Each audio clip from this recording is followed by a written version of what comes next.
After giving birth, I was abandoned by my husband and his mother.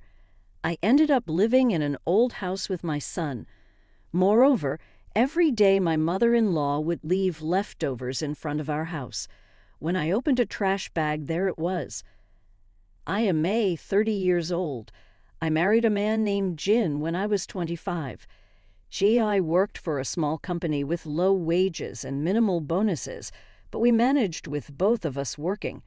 2 years later, our son Robin was born, and even though we were poor, we were happy.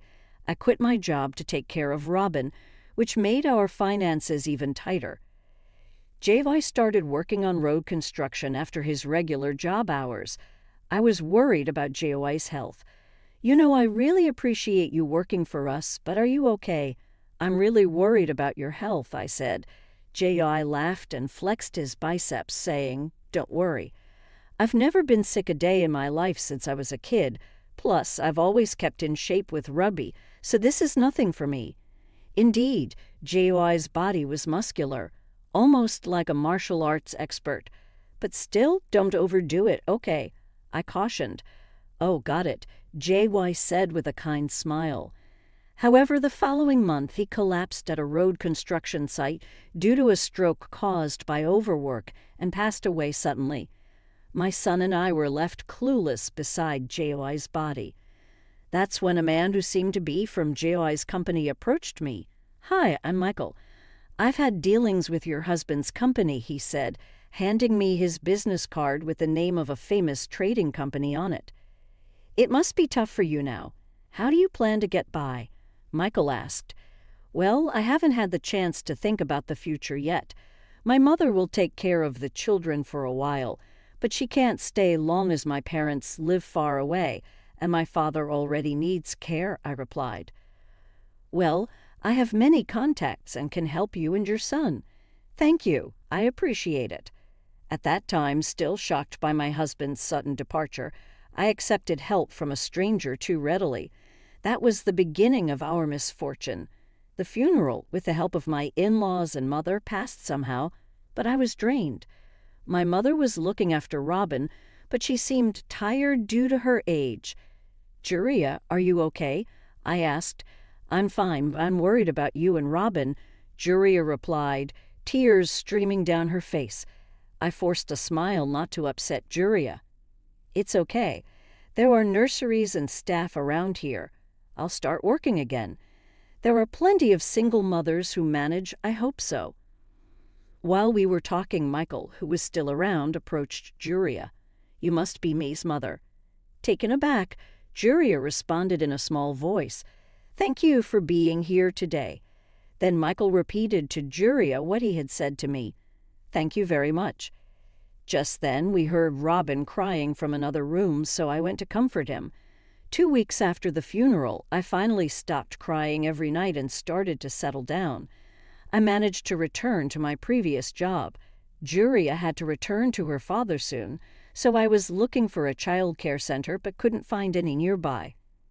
That's when Michael, returning from work, suddenly visited my house. "May, can we talk over a coffee?" "I would love to, but Juria is taking care of Robin, so I can't go out." "Please come in." I invited him. Michael entered. "Have you found a child care center for Robin?" he asked. "No, I'm looking, but it's hard to find. I have a sister, Marie, who used to work in a daycare center when she was younger. Now she's married and a housewife, unable to have children. I mentioned Robin to her the other day, and she said she would love to take care of him. Plus, her house is near your workplace, which would be convenient." I was relieved to hear Michael's offer, but at the same time I felt uneasy. Why is Michael so keen on taking care of us? "I really appreciate your offer, but why do you want to help us so much?" I asked. Michael looked a bit troubled when he heard my question. "There's no special reason. It was just hard to see you struggling." "I see. I'll discuss it with Juria." Once I decided to call Juria over and discuss Michael's offer of help, Juria said, "Maria has offered to take care of Robin." "Oh, we couldn't possibly impose on her like that." "Maria is, unfortunately, unable to have children, but she loves them. My sister is also happy about it." "Is that so?" Even though Julia was told this by Michael, she seemed unable to simply accept and say yes. "Since Michael's offering, I think I'll ask her, and of course we'll pay her a childcare fee." "Well, if that's the case, then I guess it's all right. Don't worry. So I'll bring Maria over the day after tomorrow, Sunday, to meet Robin. Is that okay?" "Yes, please do." Sunday came, and Maria arrived to meet Robin. Robin smiled, happy in Maria's arms, and Maria also looked very happy holding him. So I decided to have Maria take care of Robin while I was at work. The following week, Julia went back to her home, and we started leaving Robin at Maria's place. Every morning I would drop Robin off before work and pick him up after. 3 months passed. In one day, Michael came to my workplace to speak to me. "May, I need to talk to you." I managed to get some time from my boss and went to the conference room. "There's something I want to ask you, May." "Yes, what is it?" Actually, Michael just said that and then fell silent with a smile. I asked him, "Oh, what's the matter?" "Can I visit your house today? There's something I need to tell you, and I can drive you home after work." "Oh, okay, I understand." That day after work, I went to pick up Robin in Michael's car, and then we went to my house. As soon as we arrived, Michael said to me, "May, will you marry me?" I was so surprised by his words that I couldn't speak. "I know we can't get married right away, but it doesn't have to be anytime soon." I couldn't even think about remarriage just 3 months after Jin's death.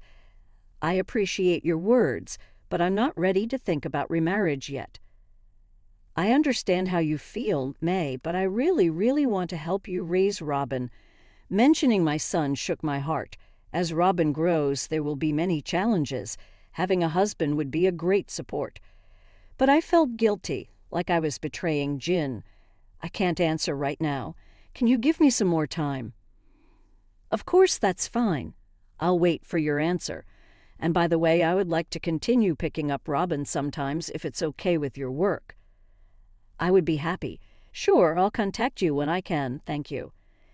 And so Michael began to pick me up more often, and also Robin. 3 months after his proposal, one night I had a dream. In the dream, GY and Robin were playing together at a nearby park, but it got dark and Jin was about to leave. I shouted at him, "Don't go." But Jin just smiled kindly. "It's okay for Robin to be raised by you and Michael," he said. When I woke up in the morning, tears were streaming down my face. The following Sunday after that dream, I invited Michael over and told him I would accept his proposal. Michael looked genuinely happy. We decided not to have a big wedding, and that's when I first learned Michael had been divorced. "She ran off with another man," Michael said with a laugh.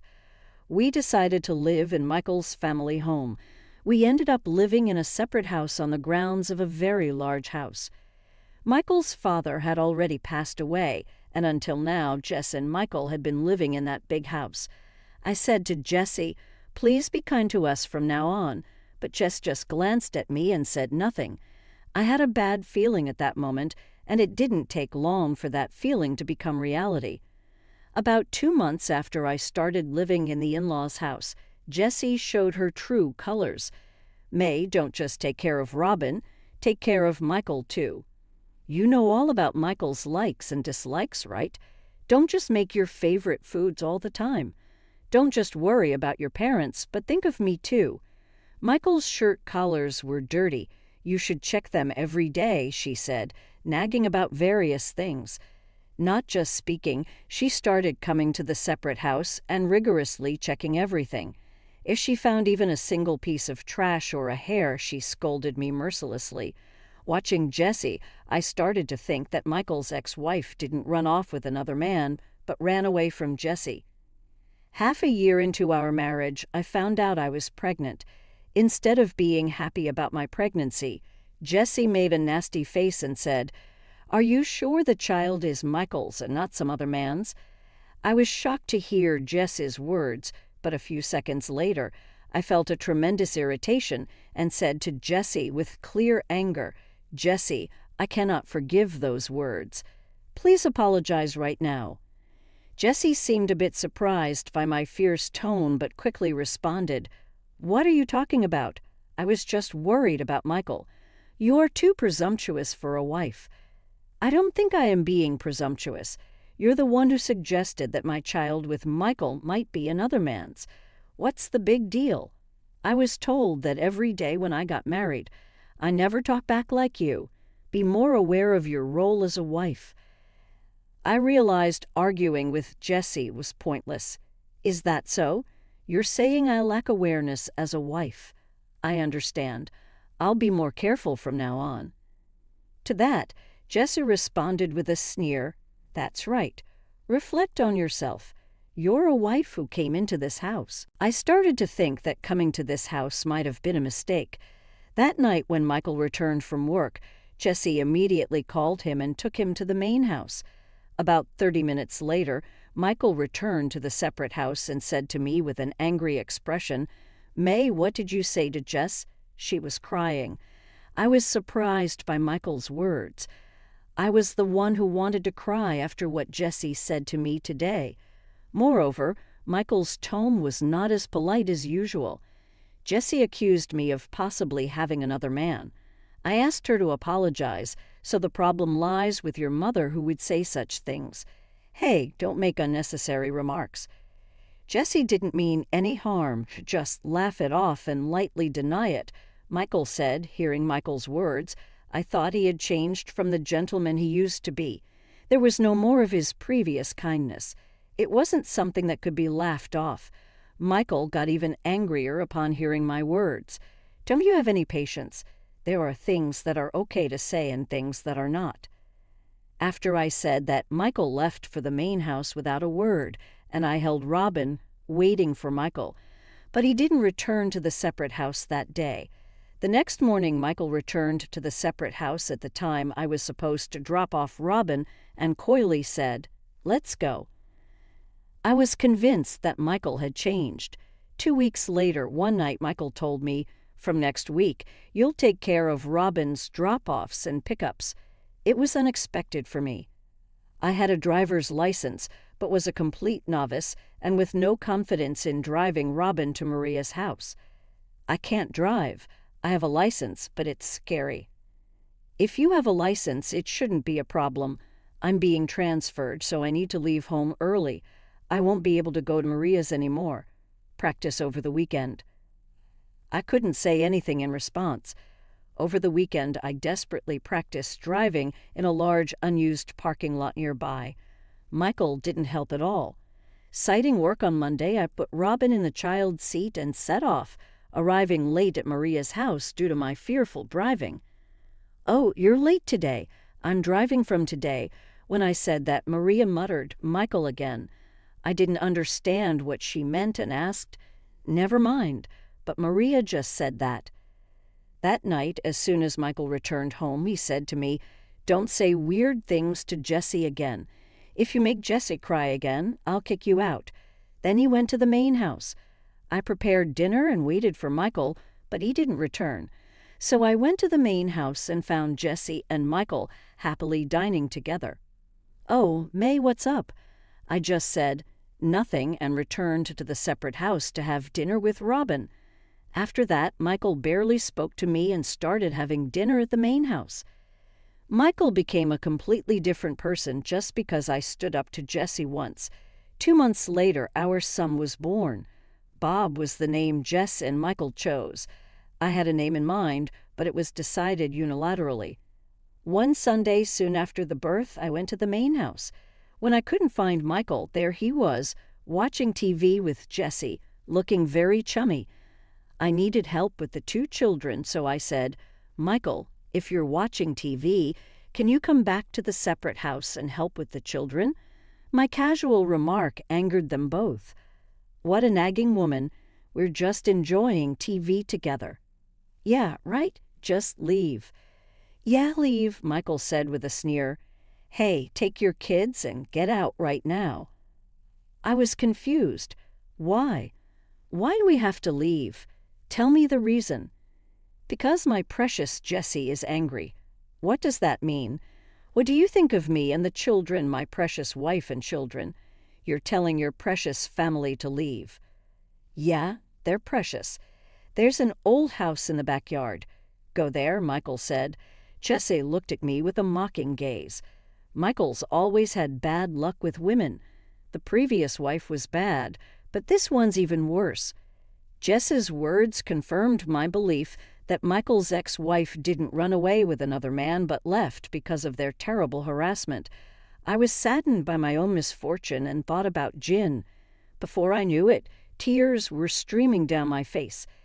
Jessie saw this and said, "Oh," looking for her sympathy, "I'm not fooled by such cheap drama. Now leave." Crying, I stood up, went back to the separate house, and took my 2 children to the old house. "I'm sorry it's so dirty here, but someday I'll get back at those 2. "Just hang in there until then," I said to my children, who couldn't possibly understand, but it seemed like they nodded. From then on, we lived in the old house. I left the children with Maria and went to work every day. One day, Maria said, "You haven't been with Michael lately. What happened?" "I've been driving to your house as instructed." When I said that, Maria looked like she realized something. "Could it be that you're staying in the old house in the backyard?" I was surprised. "How did you know?" Michael really loves Jessie. If his wife speaks strongly to Jessie, Michael gets angry and says outrageous things. His previous wife was also told to go to the old house and finally ran away. So if it was true, I'm on your side. You can always talk to me. I felt reassured having Maria as an ally. But then Jessie started leaving leftovers in front of the old house every day. I disposed of them silently. One morning, as usual, Jessie left a bag of leftovers. When I picked it up, it was too heavy for leftovers. Inside, I found a paper bag. Curious, I opened it cautiously and found it contained 20 bundles of $10,000 bills, a total of $200,000. I quickly took the money, packed our belongings, put the children in a taxi, and left the house with $100,000. I headed to the airport, bought tickets to my hometown, and boarded the plane. The journey was long, taking 2 hours by plane and then a bus ride. I arrived at my parents' house in the late afternoon. When I finally checked my mobile phone, there were about 100 missed calls from Jessie and Michael. She was surprised to see me and said, "Oh, May, why are you back suddenly without any contact and such a long journey with small children?" "Wait a minute, Jua. Could I have some coffee? I'll explain everything." After putting Robin and Bob to bed, I drank coffee, took a breath, and then explained everything. Joe was very surprised. "So you brought that money?" "Yes, this." I showed her the money from my bag. Then I put a $10,000 bundle on the table, and a piece of paper was visible among the bills. I pulled it out, and it was a document indicating that the money was revenue from Michael's company. Maybe Michael embezzled the money from his company. Maybe you found something serious. What will you do now?" "What should I do?" Just then, someone rang the doorbell. She went to answer, and there were Michael and Jessie, out of breath. Michael shouted, "May, please return that money. I just borrowed it and was going to return it." "May, please return it." With a sly smile, I said, "It's surprising you knew I was here. What should I do with this money? I picked it up from the trash. Maybe I should take it to the police." "Please don't do that." "Why not?" Michael fell silent. "May, just return it without saying anything. I'll reconsider things about you." Angered by Jess's words, I became furious. "What does that mean? What have you thought of me until now?" Jesse, with a regretful look, said, "Please forgive me. We'll take care of you as part of our family." "So you haven't been taking care of me until now?" I said suddenly. Jessie knelt down. She told Michael to do the same, and they both knelt side by side. Jessie said, "I'm truly sorry. Please, please forgive us. We'll listen to whatever you say. Please, May, I'll cherish you like when we first got married." Michael said. Hearing Michael's words brought tears to my eyes as I remembered how Jin had disappeared suddenly, and Michael had introduced Maria to take care of Robin. Through tears, I said, "Fine, Michael. If you say so, I'll return the money. But I'm divorcing you and I want alimony. I'll take care of Bob. Do you agree to these terms?"